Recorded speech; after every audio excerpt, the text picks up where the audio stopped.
Hello everyone, welcome to Tarani's Net Classroom. Today in this session, we are going to see about the theatre of the absurd. And in detail, we are discussing two major dramatists of the postmodern age, Harold Pinter and Samuel Beckett.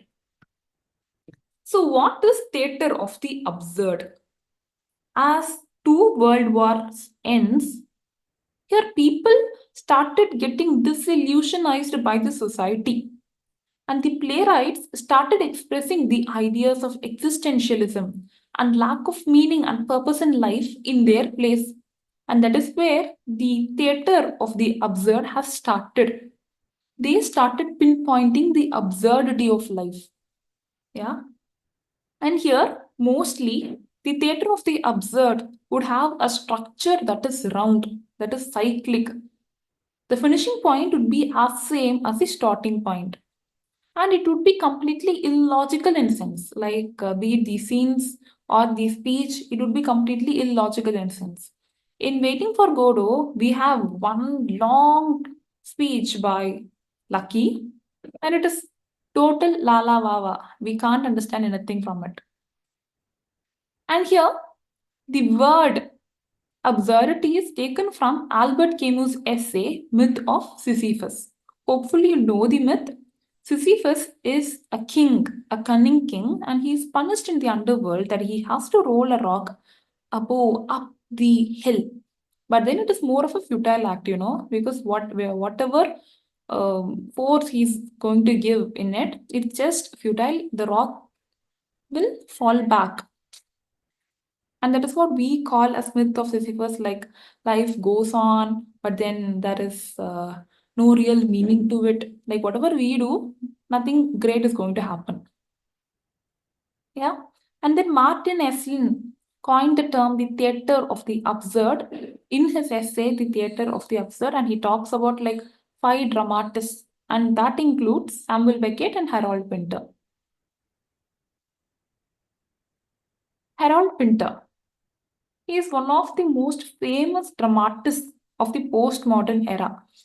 He has got Nobel Prize in 2005, and he is very famous for using comedy of menace.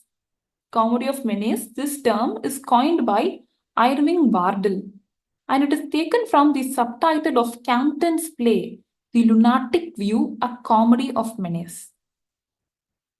Here, Harold Pinter's most famous play is The Birthday Party, which is published in 1959. We have one character called as Stanley Weber. Stanley Weber is a pianist and he stays as a paying guest of Meg and Petty. Here, as these people are having their breakfast, Stanley Weber one day comes down unshaven and he has almost stayed in his room forever. And now Meg is revealing a news that 2 visitors are coming to the house, Goldberg and Mecken. And Stanley Weber is not happy about it at all. And suddenly there comes a birthday party. For whom? Stanley Weber. And he himself is not aware that that day is his birthday. And here people are coming with gifts. Here Lulu comes and gives him a toy drum as a gift. That is important because it is a previous year question.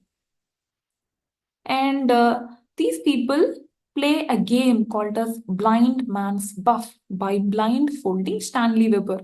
Soon Stanley Weber loses his mind. And Goldberg and Mecken takes him to a room and asks him questions that are extremely strange and that drives Stanley Weber even more mad. In the end, Goldberg and Mecken take Stanley to an asylum and there ends the play. Here, most of the scenes in the play are illogical in nature. Like, we don't know why Goldberg and Mecken are asking such strange questions to Weber. They are like, what does this number mean? Had you left your wife? Questions like that, that makes no sense at all. And we don't know why Stanley Weber is behaving in such a manner. There is no perfect backstory describing all the events. And that makes the birthday party absurdist play. And here are the other works of Harold Pinter that should be noted. The Room. This is the first work of Harold Pinter. The Dumb Waiter. In 1957, this work made him famous. And here we have the characters Gus and Ben, and they are planning to kill someone in exchange of money.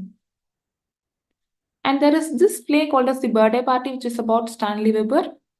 We have Caretaker and The Homecoming. These two plays are also very important. You should read them in depth. And we have Silence, Old Times, No Man's Land. No Man's Land is a memory play. And we have Betrayal, Mountain Language, Ashes to Ashes, and Celebration in 2000. Celebration is about two brothers and two sisters meeting in a restaurant. And we have a radio play called as Family Voices, published in 1980s. So here is a PYQ. Which of the following are plays written by Harold Pinter? So once you see the options, you possibly would tell the answer, I hope. The answer is Family Voices, The Room, and No Man's Land.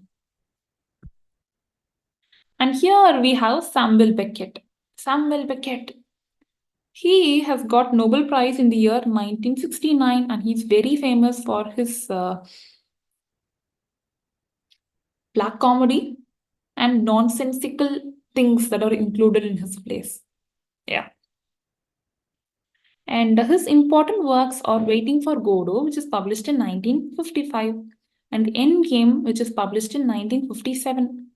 We can see like Samuel Beckett has moved to a more minimalistic way of writing plays. For example, in Waiting for Godot, we have two acts. In Happy Days, we have only one act.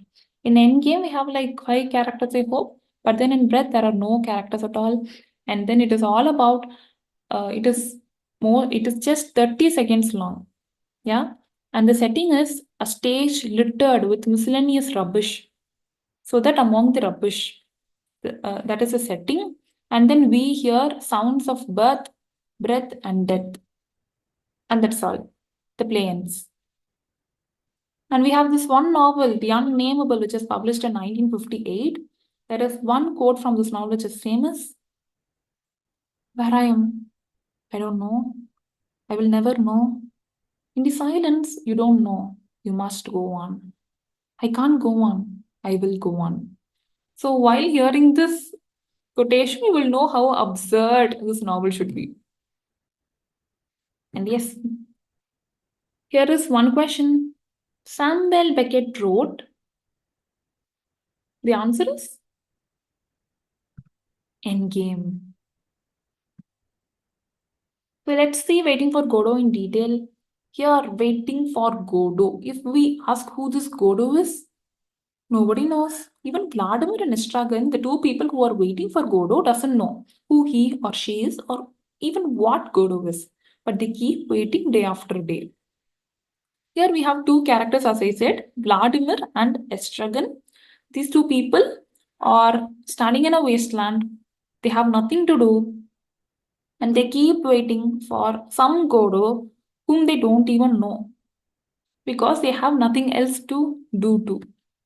And if we read the play, it kind of feels so pathetic because Vladimir and Estragon has no good place to stay and they are beaten by policemen and they don't even have good food to eat.